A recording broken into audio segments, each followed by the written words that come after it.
So we came through this pivotal moment in our relationship where counseling helped us come back together and helped us create this wonderful marriage and helped me Mhm. realize how my past affected what I'm doing today. And now he's saying, you should be a counselor. So I started my journey to become a counselor. I heard from God, and I was on the path. God even laid things before me that was going to help me along the way. Later that year, it was in October of 2024. My wife suddenly had a heart attack and passed away. One minute we're just laying there in bed and we're watching funny videos on TikTok and laughing like we would every night, and then a few hours later she was gone. It makes you question everything. It was a hard time to go through that process to understand what's next. Where do I go from here? Mhm.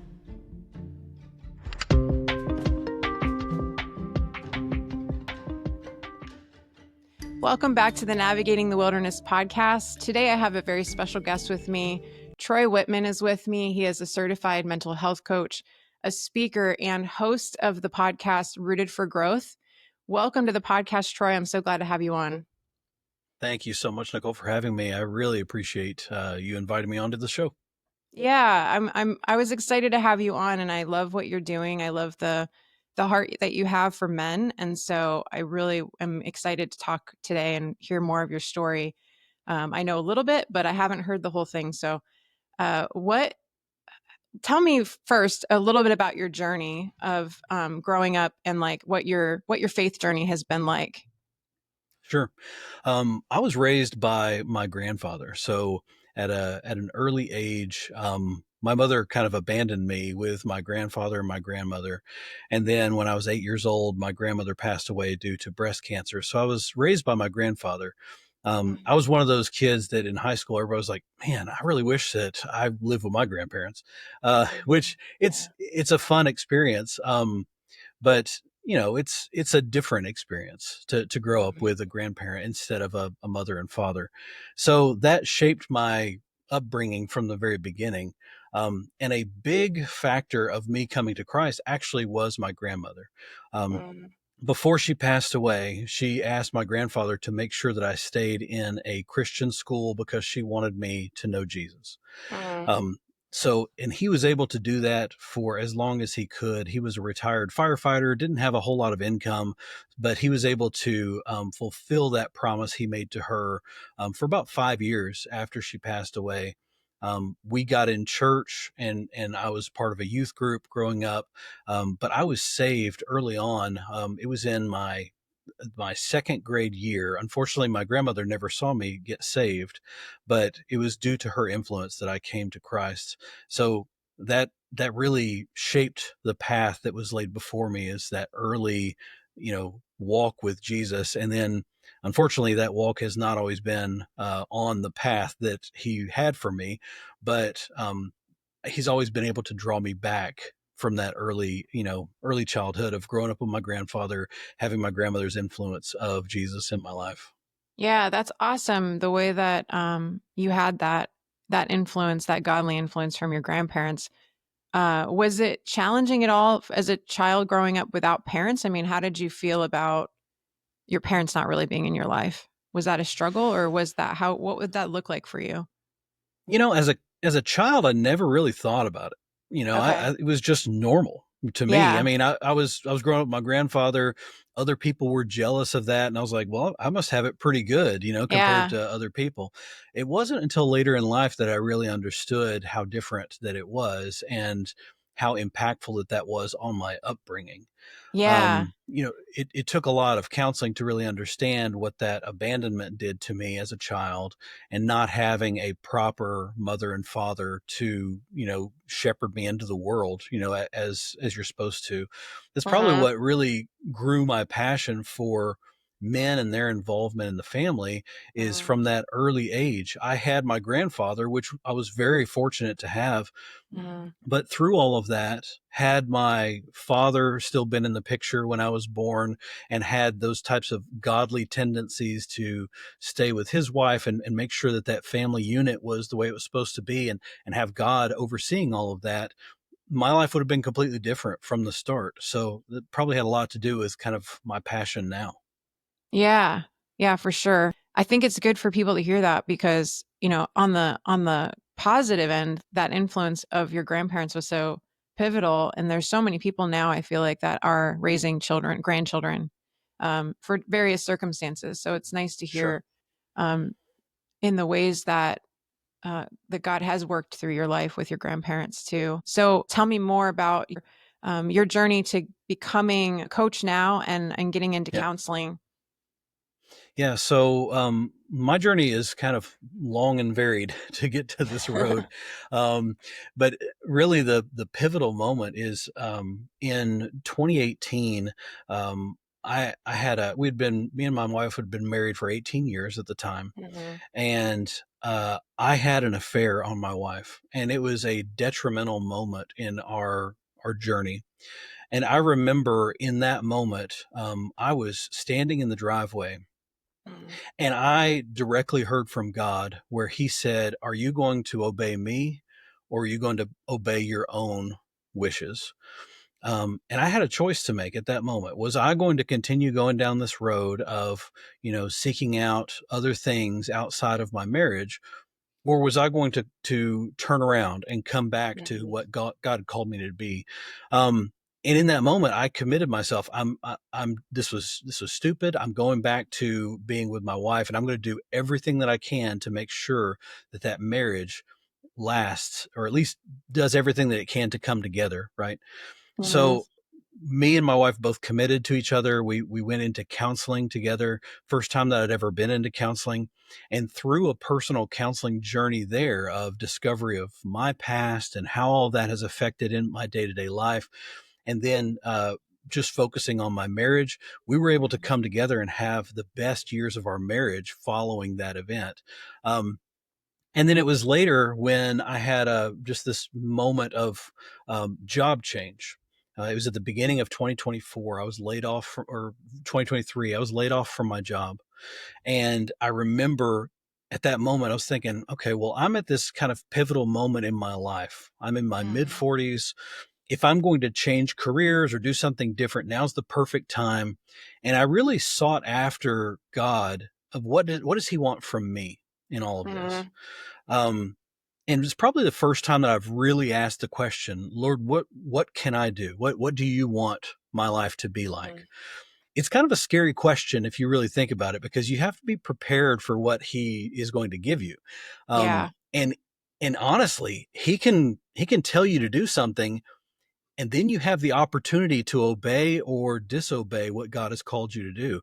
So it's a scary moment to be in, to truly seek out the Lord's will for your life. Um, and I remember in that moment him saying, "You need to help others the way that you have been helped." So we came through this pivotal moment in our relationship where counseling helped us come back together and helped us create this wonderful marriage, and helped me Mhm. realize how my past affected what I'm doing today. And now he's saying, "You should be a counselor." As Mhm. I pondered over that for a while, I actually had a godly friend of mine say, "Have you ever thought about being a counselor?" Well, I'd thought about it a lot, but it didn't match up with what my worldview looked like. I was raising a daughter, I had a wife, we had goals and financial goals and things that we wanted to do. And being a counselor really wasn't a part of all that, because I didn't think counselors made very much money, and I was focused on all the worldly things. Yeah. But God called me to that. So I answered the call, and I enrolled in Liberty University to become a counselor and started that process. And in the meantime, through other events that happened in my life, I actually got called to become a coach first. So a mental health certified coach. And I'm still on my journey to become a certified counselor at the end of 2026. Okay. Yeah. Yeah. Can I ask, and if this is too personal of a question, then, you don't have to answer it. But I was just wondering, with regards to going through that affair with your wife, like, did you uncover when you were going through counseling, did you uncover anything from that was really rooted back in growing up, your childhood, that kind of affected that decision? Yeah.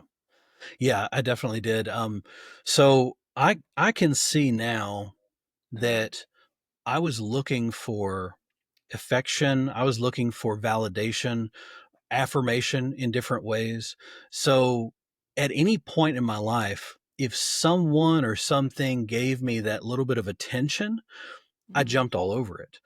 Mhm. So that's actually how I got into that affair, is because as soon as somebody looked at me and thought, you know what, you look good, I like what you're doing, I respect what Mhm. you're doing, and gave me that affirmation that I so, desperately craved Mhm. from my childhood, that's what led me to that place.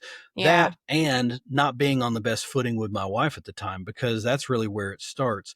If you are partnered with a spouse, your number one job every day is to grow closer and closer to that spouse every day. That is your partner in life. That is who God gave to Yeah. you. And if you're not walking daily with that spouse and you're on the same page with that spouse every day, those little moments from your background can creep in, and next thing you know, something can turn you. So yeah, that's how that really came about. That abandonment from my mother at an early age. Any woman that would look at me and give me some affirmation would immediately Mm. just do something in my mind. Yeah. Wow. Yeah. Yeah. So, so how does I know that you've gone through a wilderness story with regards to, your journey now and what you're doing. Like, can you tell us more about that story and how that weaves into where you are today? Yeah. So I started my journey to become a counselor. I heard from God, and I was on the path. God even laid things before me that was going to help me along the way. I didn't know how I was going to pay for it, because at that time I didn't have a job. And then God gave me this nice high paying job. It was more than I had made at my previous jobs. And it was going to be enough for me to pay for all of my schooling, live on what I'd been making before, and save enough money for that transition time once I graduated to move into full time counseling. So it's like God just kind of laid this map in front of me of, like, you're worried about Mhm. financial things. You trusted in me. Here's all the financial planning that you need for this step. So I was able to move forward with that. Later that year, it was in October of 2024, my wife suddenly had a heart attack and passed away. One minute we're just laying there in bed and we're watching funny videos on TikTok and laughing like we would normally do Mhm. every night. And then a few hours later, she was gone. Um, Wow. it was a moment that I look back on, and I was thinking at that time, Lord, is this what you had for me this whole time? Like, is this why I've gone through all of this to get to this point? It's really, when you have a pivotal moment like that in your life, it makes you question everything that's happened. It Mhm. makes you think, did I take a wrong turn on the path? Did I do something wrong in the past that this is a punishment for? Like, why is this happening? And Yeah. for somebody who is trying to live out a calling that they've been called for by God, it makes you question, is this really my calling? Is this really the direction that God has for me? Um, it was a hard time to go through that process, to understand what's next. Where do I go from Mhm. here? So how did you move forward with that? Like what were the things that God showed you in that time that helped you through that process? The first few weeks after my wife passed away were incredibly difficult. I felt very alone. I reflected on it, and from growing up with my grandfather and then going to college and having a roommate, and then getting engaged and getting married to my wife, I reflected back, and there's never been a point in my entire life that I've ever lived alone. So it Mhm. wasn't until my wife passed away that I ever was in the house alone all day, all night for weeks on end. Um, and that's something that I wasn't prepared for, is that change Mhm. of just not having somebody here. Not only is it not my best friend and the love of my life, but Mhm. but it's just, there's nobody.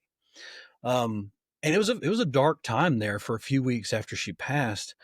And I remember one specific night where I was outside taking my dog outside.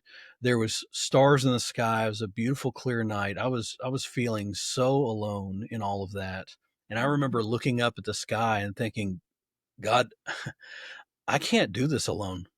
Like, I can't. Mhm. I can't be alone. I'm not designed that way. I just can't be alone. And I remember praying to God that, Lord, I feel that you have me on this path for a reason, but I'm going to need some help along the way. And it was a few weeks later that I got introduced to somebody that has been in my Sunday school class for the entire time that I was there, and I didn't really know who she was. And we started up this friendship, and now she has become, we now started dating, and she's now this light that's in my life Mhm. that is helping me through all of this, helping me through the passing of my wife, helping me through this continued journey to become a counselor, and through the podcast and everything else. She has just been this motivator and just this Mhm. cheerleader of the plan that God has for my life. And there's I have such a special story with her that I won't get into right now, of just how she was placed in my life. And I know it's from God, and it's kind of between me and God in that moment of how she was placed in Yeah. my life. But you need community when something like that happens. You Mhm. need people around you that will support you. The Wednesday after my wife passed away, I was in church that night. Um, and I went not because I was looking for, somebody to say, "Oh, wow, he must be doing well," or whatever. I wasn't looking for anything like that. It's just, I knew you have a choice when that happens. And you probably have heard this Mhm. from a lot of other guests. You have a choice when something drastic like that happens in your life. You can either choose that opportunity to move towards God or to Mhm. push God away. And I knew I'm on this path for a reason. I needed to embrace God, even when it was so difficult, when it was so Mhm. painful. I knew going back to church was going to be a difficult thing. I just wanted to go ahead and get through the process so that I can have that support group around me to help me. Yeah. And, what did that do for you? You feel like, I mean, did you have a lot of men that came around you during that time too and supported you through that whole thing? Yeah, absolutely. There's this group that I've been a part of prior to my wife passing. That was a men's group. It's like a support group kind of thing that I helped facilitate. So I had several men that was calling me, texting me, coming by the house. So that was extremely helpful during that time. Um, but the thing that people don't really think about when you have a spouse pass away is that that's extremely helpful for those first few days and first few weeks. Mhm. But eventually everybody goes back to their life. And I was left here alone by myself. So I needed to kind of create my own support system in that. My Mhm. support system became my daughter. It became my wife's family. It became Michelle, this woman that I met in our Sunday school class. It became these close people who were able to remind me that I'm not going through this alone. Yeah, it was very Mhm. helpful. Yeah, yeah, because I've heard a lot of people that have gone through, grief, not just with a spouse passing, but a child or any Yeah, number of close, family or friends that that same thing that they say, like, people forget it, they feel forgotten after a while, and maybe yeah, people don't intend that to happen, but, a year into things, they're still kind of feeling that grief. They haven't completely moved on. People think they've moved on, but they haven't completely moved on, and, they're still feeling that grief, yet people kind of forget that they're there. So it's good that you had those yeah. people around you. That's this saying. It is, you might have heard this before, but I heard this saying that when someone passes away, grief is like a rock that gets placed in your pocket. And when they pass away, that rock feels so heavy. It's always there. You always feel it Mhm. everywhere you go, this heavy rock that's in your pocket that you're carrying around with you. Sometimes it feels unbearable even to carry that around. As you grow and as you continue on and your life changes, the rock never goes away. You might get stronger. And so carrying that rock is a little bit easier. And sometimes you might not even notice that it's there, but that rock is still always with you. So that's how grief is. Grief is always there. Um, Mhm. every single day, I think about my wife and I think about the Mhm. experiences that we've had. Um, the interesting part that I had to overcome is waking up every day. I had to remember that she wasn't there. Every single morning, as soon as I wake up, there's this moment where I've when you wake up from a dream or whatever, you've forgotten what reality is for a minute. Mm. And then it immediately comes crashing back of, oh, that's right, she's not here. And you had to Mm. process that every single day. I had to process that when I woke up. Um, it's now getting easier, but Mm. it's still every single day that happens. Um, so that's really what it's like. You don't get over it. You Yeah. always have that person there with you. It's just now you're learning how to live differently with memories instead of the person being there with you all the time. Yeah. It's like a new normal for you Right. when Yeah. you're waking up and you're kind of, okay, yep, this is me again. Yeah. I can understand what that would, I mean, I don't know what that feels like exactly, but I can understand what that would be like to Yeah. have to come to terms with like a new normal in your life. Yeah. What are some of the things that maybe God has shown you through this process, and or ways that you have pressed into him during this process that's helped you?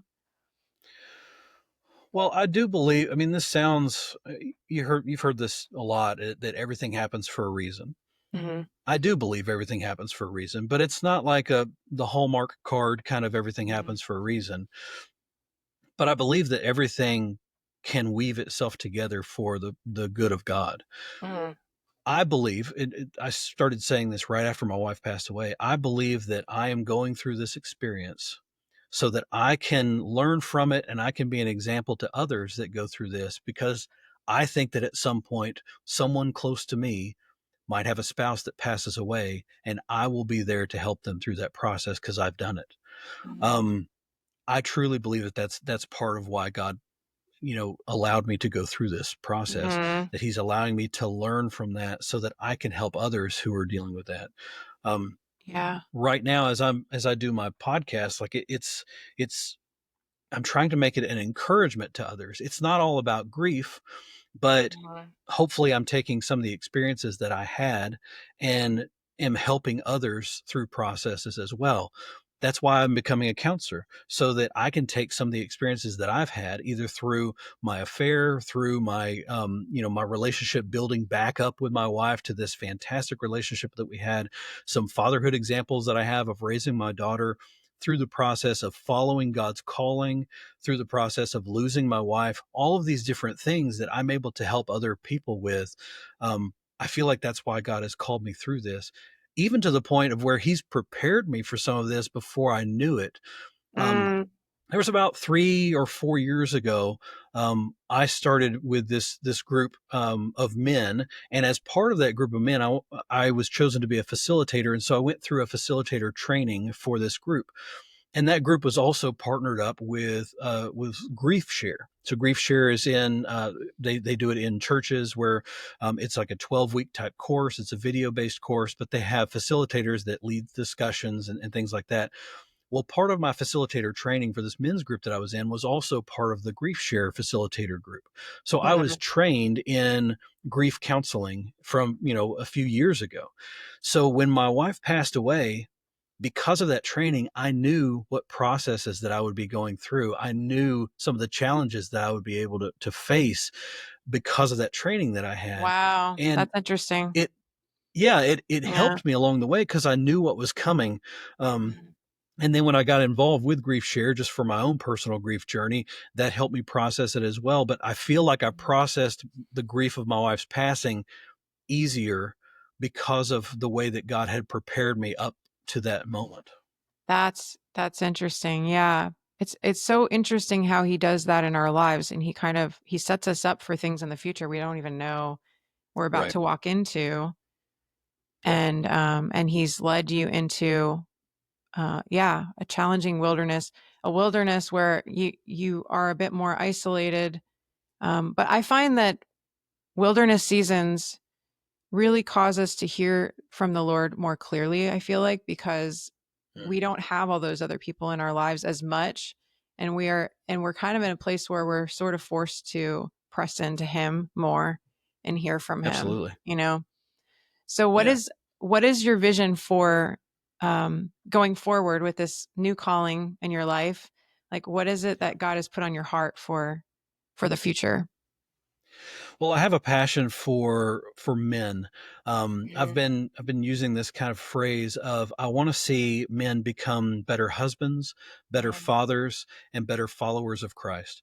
Because I truly believe that if a man can come to terms with things that's happened in his past and become the man that God really wants him to be, mhm, you're going to see marriages restored. You're going to see mhm, children's lives be just so much made so much better because they have a godly, father to look up to, and you'll see a generational change from that where mhm, if men can become better husbands and better followers of fathers and followers of Christ, you're going to see those kids grow up with an example that they can lean on, that they can look for in a future spouse, or that they can emulate when they become a future spouse.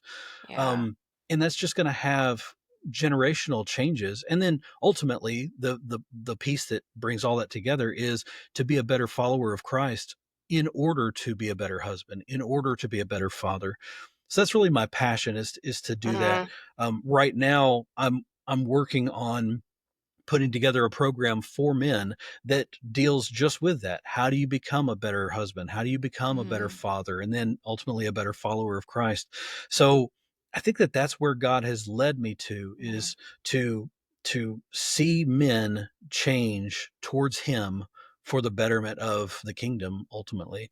Um, so I'm doing that through the podcast, trying to get a message out there. I'm doing that through this program, this men's program that I'm putting together. That's gonna be coming out here in a few months. Um, and then ultimately, the main calling that he had for me is to become a counselor. So once I finish up with my master's degree, which will be at the end of next year, I will be going through the process of becoming state certified, and then I will be able to see men for counseling, not just for coaching, and help those men that was like me, that was dealing with abandonment issues from their childhood, mhm, or dealing with an affair that they've had to walk through and trying to get mhm, back together with their wife. And I can help them understand, why did you have an affair? Let's dig into some of those reasons, those mhm, things in your brain that you maybe haven't dealt with in your past, so that you can understand and be better prepared for things like that when you move forward. um, I have such a passion for all of that, that mhm. it makes me excited to think about where the future is coming, and how God is leading me on this path. Yeah, and it's so needed right now. I feel like one of the things I was encouraged to hear what you're up to, because I feel like that's an area that we don't have enough of. We don't have enough men that are doing that kind of work to help other men, because I feel like that's the epidemic that we have right now, is a lot of families that are broken apart. And a lot of times it's because there's not a father figure in the lives of these children, Yeah, or there's broken families or affairs. And we're even seeing it in the church now with Mm, leaders, which, it just it's sad to see, but I feel like we need more men that will be able to help other men that are going through. Because I think what's happened is it's been like a generational thing now, where broken families have happened, and then the children of those broken families have grown up, and the fathers, like the young men, don't know how to be a father or a good husband, or how do I right. lead my family, how do I provide for my family. Like, no one showed me any of these skills. And so it's such a needed thing right now in this generation, I feel like, Yeah. specifically. Yeah. Yeah. And we're there's a group of individuals that's in that 20-year-old range that maybe came from a broken home. So they mhm, don't have that example like you're talking about. So the only example that they really have is figures in social media, figures in mhm, in the in the spotlight. Um, and you never see somebody in on social media. You never see somebody on the news or anything like that, because this is a person who raised their kids to be really good, and they're mhm, getting straight A's, and they're going to church every day. Or this person had their daughter commit to a life of Christ, and when she was 8 years old, and she has been a wonderful, he's been a wonderful father for her. Like, you don't see those types of events. All that they see is the brokenness that's in the world. mhm, So if they didn't have a personal example growing up, and all that they turn to is only showing broken marriages and seeking things for yourself rather than for others, then that's the only thing that they know. So the idea of being a husband to one wife and being that way from till death do us part is so foreign these days to those kids that's in that 20-year-old bracket, because they haven't seen that before. If they do that, and honestly, the odds are against them, because I think now statistics have shown that the likelihood of getting a divorce is more prevalent than staying together with somebody for the rest of your life. So it's against them every way that they turn. So how do they get that example? Well, they can get that example through Christ first and foremost, and by being associated with a church and being associated with a good men's ministry. Or if you feel like if you feel like this life is kind of at odds with you, maybe it's time to talk to a coach or talk to a counselor and understand, what is God's direction for my life? How can I be a better follower of Christ and be a better example for my son or my daughter, and then be a better husband for my wife, to make that generational change for my kids and grandkids and further on down the line? Yeah. And really, it's all about their relationship with God, that their relationship with Jesus, that's going to make all the difference. And Absolutely. and how they relate to him. Do you uh, has there been a transformation in the way that you connect with the Lord over time? Like, what does that look like for you? Yeah. So early on in my walk with Christ, it was probably the same as a lot of people, where, okay, you just go to church on Sundays. You go to church, you listen to the word, you bring your Bible back home, put it on the shelf, and you don't look at it again until the next Sunday. Um, when I was younger, I was part of a youth group, which they tried to help us, stay in front of God's word, but for the most part, it was just kids hanging out with kids in a safe environment, with the church. My life, my walk with Christ didn't really start to grow and develop until I had that affair, and I had to really start searching myself for who I was and who I was called to be. Then I started getting into my Bible on a regular basis. I started having daily prayer times. I started a practice of meditation, where I will find a Bible verse, or I will find a thought, or maybe even just something going on in my life that I want to bring to God, and I will dedicate 10, 15, 20 minutes of my day to just having meditation, which, sometimes meditation could be kind of a scary word, because people think of, previous, versions of meditation, whatever that is. But there is such a thing as biblical meditation, where you are either presenting a thought to God, or you're presenting a question to God, and then you are just waiting to hear from him. It's, prayer is talking to God, but meditation is listening for God. So having that time to really focus in on listening to what God is saying to me has really helped my walk with Christ, and has helped kind of guide my steps every step of the way, because it's, I'll use it as an example like this. If you're having a relationship with somebody and you're talking to them every day and you're in close proximity with them, things are fine. Every day you're having that conversation and you're really close.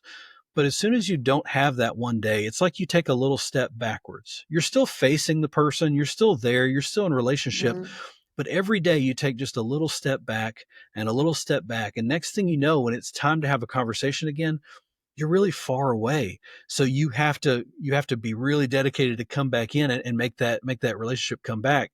But the great thing about that example is, God doesn't move.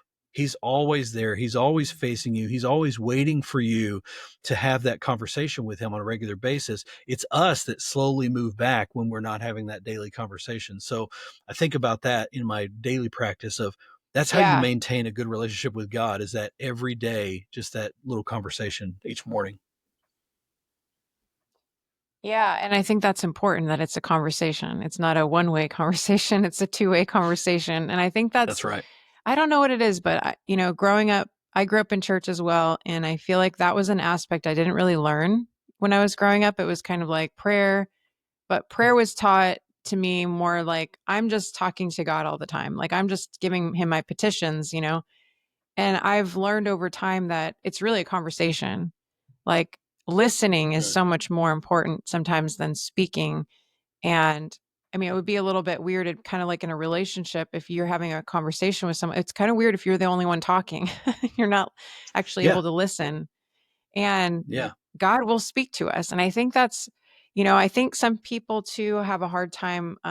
Like I've heard a lot of Christians in the past say, like, I don't hear God's voice. I think they hear more than they realize. It's just they're just not tuning in. It's almost like tuning a radio into the right channel.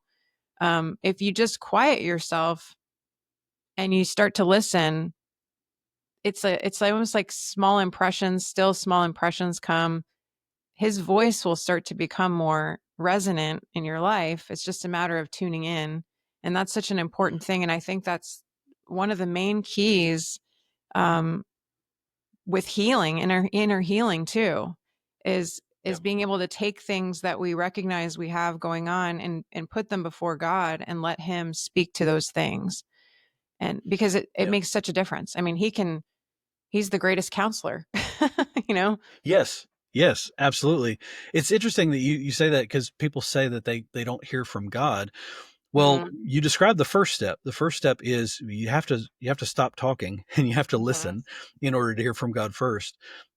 But I've heard people say, well, I was listening and I heard a voice in my head of like my own voice saying something, but I mean that was just me. That was my voice. Mhm. Okay, well, how do you know that that wasn't God giving you that thought or God giving Mhm. you that phrase or that word or whatever that is? Mhm. God still can use your own voice in your head for his good. Now, the question is, do you just take that and run and say, God told me and I'm going? Mhm. Or what you really should do is take that and say, okay, I heard this voice, I heard this thought or word or whatever Mhm. it is. What does God want me to do with this? And does it line up with his word and how he Mhm. he tells others, instructs others to do?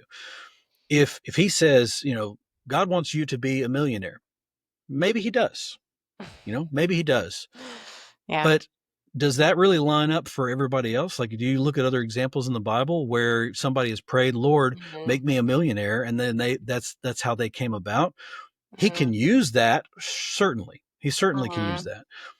But it's taking that voice or that thought that you've heard and discerning God's voice out of it to make sure is this in line with his word? Is it in line with what he would have for my life ultimately from a godly point of view, not just from a worldly point of view? And I think that's where people get often messed up, Mhm. because we're thinking about our 80 or 90 years on this earth and we're thinking, what does God want me to do in these 80 or 90 years? Mhm. Well, that's great, but 80 or 90 years to God is nothing. Mhm. I mean, it's not even like some people say it's a blink of an eye. It's less than that. It's an Yeah. eye twitch at the best. Right. Um, so when you hear from God, how does this impact an eternal life? Not Mhm. just your life, not just the next 20 or 30 years of your life, not, and unfortunately, not just the relationship you have with your wife, not just the relationship that you have with your kids. How Mhm. does this eternally do what God is calling you to do? And when you get that word, when you get that calling on your life, it's like, this is bigger than me. This is bigger than my family. This is Yeah. going to be an eternal change going forward if this truly comes about. Then you could say to God, okay, God, I don't know how you're going to do this, but I'm all in, but it's going to have to be you, because I don't know how this is going to happen. And next thing you know, door after door will start opening up, because that's the eternal path that he has for you and what in your calling. Yeah. Yes. Yes. You said so many good things there. One being that, well, one thing I was thinking was it also lines up with the fruit of the spirit, because like his voice is always going to line up the fruit of the spirit. Does it Yeah. carry that, or is it condemnation? Is it some of the other? Obviously, that's not the voice of the Lord. Like we kind of know when we're the thoughts that we get that are from the enemy or that are even from ourselves sometimes are don't they're not going to be the same as the thoughts that we get from the Lord. And a lot Right. of times what he speaks to us will be bigger than anything we would think of. Like if he's calling us to something, it's going to be uncomfortable usually. It's not usually something that Absolutely. we may not want to do it. That might be at least for me, I've had that where the Lord's told me to do something. He told me to do this podcast, that would not be something I would have chosen originally. Right. So sometimes he'll ask you to do something that's way outside your comfort zone that you have to rely on him. And a lot of times it'll be, he speaks in a different way. It's like, it's not going to sound like your own thought. It's a little different. It's more tender than your own thinking. And it's more, it lines up with the fruit of the Spirit, and it's not going to bring any kind of condemnation. So if you're hearing any voice of like condemnation or criticism, things like that we battle with on a regular basis, I mean, everyone hears those thoughts all the time. It's Right. discerning the thoughts that are from God, that are the ones that we need to be able to discern. And yeah, I think what you said is great. Think about when you hear those voices in your head and discerning what's of God and what's not. You're talking about those voices of criticism that you have. Often when you have decided to follow Jesus, when you've decided to follow a calling, those voices of criticisms amp up. I mean, you really start hearing those to the point where you start questioning, like, is this really what I want to do? Is this really where I want to go? And I take that as road signs on this path that you're following God, that you're going the right way. Like usually that's when the enemy really amps up those criticisms and starts having you have these thoughts of like, how are you really going to support your family? Like, what if you go through this dry season and you don't have, I'm going to be honest right now, what if you don't have any clients that comes and pays for your service? What if you don't have anybody that books you to come and speak at men's events and you run out of money? Like, what are you going to do then?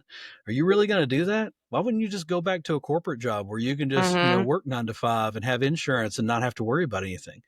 Like, are you really going to take this risk every day? Yeah. Like that's when you hear those voices, those are just little road markers to let you know, like, I'm going the right way. The enemy doesn't like where I'm headed. Right. And I think that's why I shouldn't say most, but a lot of people will not actually step into the ultimate thing God has called them to because of fear. We let fear keep us from going in. It's kind of like the Israelites, to go into the promised land, and they're seeing all these giants and they're like, I don't want to go. Oh, that looks too scary. I don't want to do that. Let's go back to where we came from. Let's go back to Egypt. That was easier, And that's the thing, the temptation that comes, I think, to all of us is to stay comfortable and to stay in the familiar because it's easier. But to step out into what God is asking it's not easy. It's not an easy walk. And it doesn't mean everything's going to go super smooth either. Right. Yeah. So Your word there of we're tempted to go back to the comfortable. I think a good phrase for us all to adopt would be, let's get comfortable with the uncomfortable. Because as you're walking with God, there's going to be uncomfort in what he's calling you to do. Yeah. But that just reassures that you're on the right path. So let's all become comfortable in the uncomfortable. Yes, definitely. Definitely. So where can people find you, find your information? Sure. So I host the know how to Rooted for connect. Growth podcast. Yeah, it's on Spotify, Apple Podcasts. I do a video version on YouTube as well. It's under my company name, which is Whitman Collective, and that's whitmancollective.com. You can find me there. You can find me on Instagram and Facebook. I try to post some things on there on a regular basis as well. Just encouragement. I also have spots open for mental health coaching. You can contact me there on my website for that as well. I do those virtually as well as in person. So wherever you live, I can meet with you and talk, and we can figure out what, walking in a life of Christ and being a better husband, father, and follower kind of looks like. Okay. That sounds great. Would you mind praying for the men that are listening that are maybe going through a process, something like what you went through, or even grief, a loss, and just pray for them for their steps going forward? I would love to. Yeah, I would thank love you. to. Father God, thank you so much for this time. Thank you for the ability for us to be able to get together and talk about your calling in our lives. Lord, I pray right now for those who have heard this message, who might be having this thought of wondering if, what is the next step for them? how are they being affected in their day-to-day life, and what are you doing in their day-to-day life to draw them closer to you, Lord? I pray for those men right now. Anyone who has gone through the loss of a spouse, Lord, I pray for them. Lord, I pray for them right now, and just the comfort that only you can bring, Lord. I pray that you bring comfort to them and let them know that they are not alone. Lord, let them have a community to reach out to, a friend to reach out to. Let them know that you are there with them together, and lifting them up, and getting them through this, Lord. Father, I pray that lives will be changed because of the efforts that's going through this podcast. Lord, I pray that people will come to know you and know you better by every word that is said. Lord, I just want you to strengthen those men right now, bring them closer to you, bring them to be better husbands, better fathers, and ultimately better followers of you, Lord. Thank you for this time that we've had together. I ask that you bless it, and you bless our day going forward and the week going forward in front of that. Let us grow closer to you every day. It's in Jesus' name that I pray. Amen. Amen. Thank you, Troy. I appreciate you coming on and sharing your story. I know it'll be an encouragement to many, many people going through similar things. So I just want to say thank you. And Thank you so much for everyone having listening, me. I'll put all of Troy's information in the show notes for you, so you can check out his podcast and his website as well. Sorry. Yeah. All right. All right. Thank you. Thank you, Troy.